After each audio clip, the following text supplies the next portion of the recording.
Hi, and welcome to Eczema Phoenix, where we learn how to transform the way we live with eczema. My name is TeresaAlabata, and today I'm going to talk about my different suggestions for different types of cleansers for different types of skin types that have eczema. And this is also based on different types of rashes that you can have. So as a studying herbalist, I have certain herbs and essential oils and formulas that I notice work for different sorts of rashes that I've had. I've not had the same sort of rash my whole life. My skin has definitely changed with all the different countries and climates and environments and seasons it's gone through in the past year. And I've noticed that different sorts of essential oils and different sorts of herbs are friendly to certain types of rashes. So if you have dry, scaly, flaky skin and even a little bit of cracking, I find that like rose scented things, rose odo, palmarosa, rose hip, can be very helpful. So can calendula, a marshmallow, chamomile, and lavender if you don't have any particular irritations to it, as I do. And for dry, scaly skin, like thick creams can work well. I like the Dr. Bronner's liquid soaps. The bar soaps work fairly well as well. And I would go for products that have maybe a little bit more oil content. And if you have, oozing, weeping sorts of rashes, things that are more maybe fungal related, possibly from an infection, or you're just in a really, really humid climate and you're sweating a lot and that's creating some sort of like fungal infection with just like all the sweat and stuff, which I experienced when I visited Fiji last February 2018.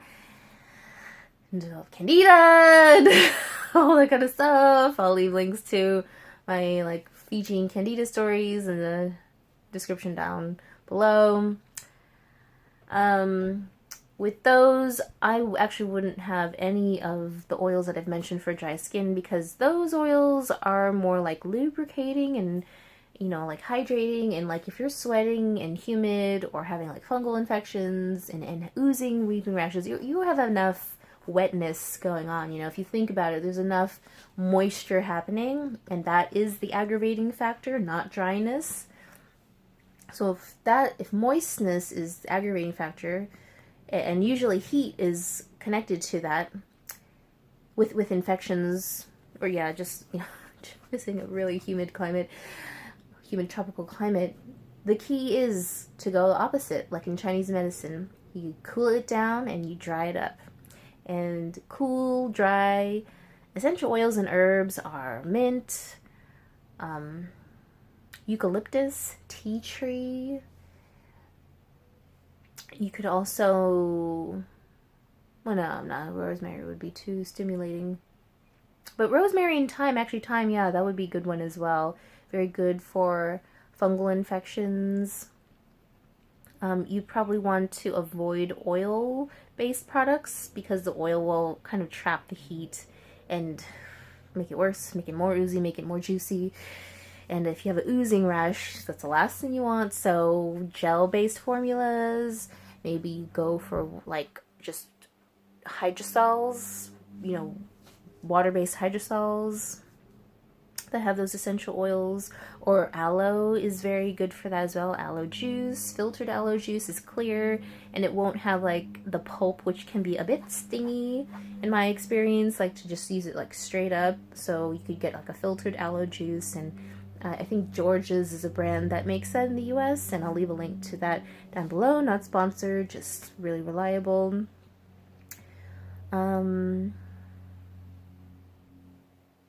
And so Dr. Bronner's, I just really like that brand. It does have a tea tree peppermint soap, and although it is based in coconut and olive oils, People have found it to still be fairly drying, and then if you have oozing rashes, that would be good sort of treatment for that. And keep in mind, you could have different sorts of rashes in different areas. Like, I've had experiences where, like, I had, like the,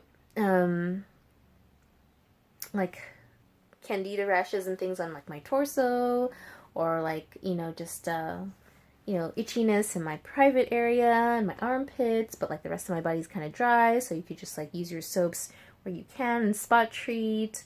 I find it useful to do like an anti-itch spray. I recently wrote out the recipe, in the instructions in detail for atopic dermatitis.net. I'll leave a link to that article down below. Check it out if you want to make it yourself. DIY, super cheap, super easy.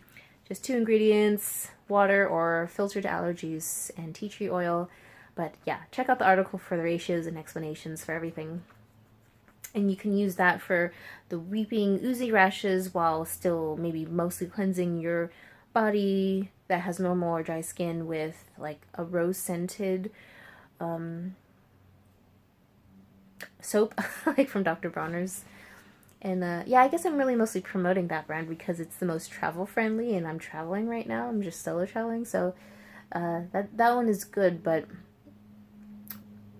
that is what I would mainly recommend for that.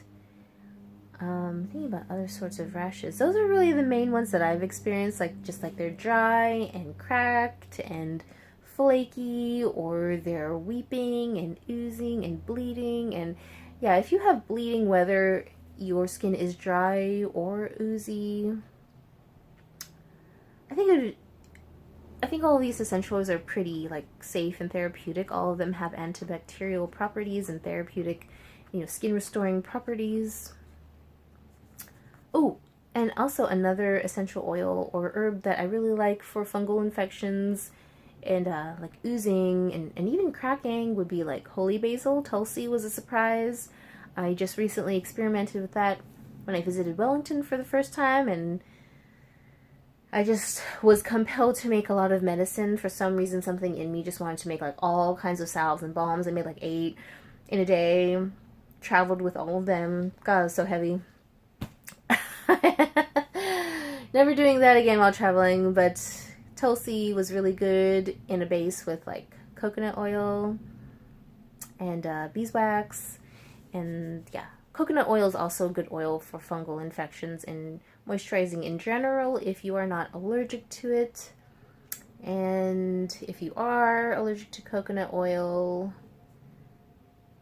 I also really like sunflower oil to just like moisturize and whatnot if you want to keep things like super light and plain. And it has linoleic acid, which is an essential oil fatty acid, really great for wound healing. So yeah, sunflower oil, coconut oil, 2 of my favorites currently. So I hope you found this video helpful. Do you have any tips of your own for dry rashes versus wet rashes? Would love to hear about them in the comment section down below. And if you try any of these, let me know how it goes. I'd love to see if any of my suggestions actually help anyone else besides myself.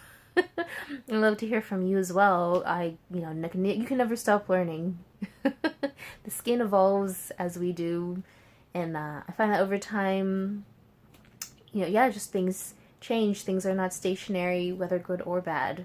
So, that's always a good thing in my opinion, though. The ability to change your situation, the ability for your skin to change and adapt is always a good thing. And once you see your patterns, you can kind of have a bit more mastery over how to adapt to whatever environment you're going to be in next, or whatever sort of rash you're dealing with at the moment. So thank you for watching. Please like this video if you enjoyed this content. Please subscribe if you'd like to see more of it. Thank you, and I'll see you in the next video. Bye!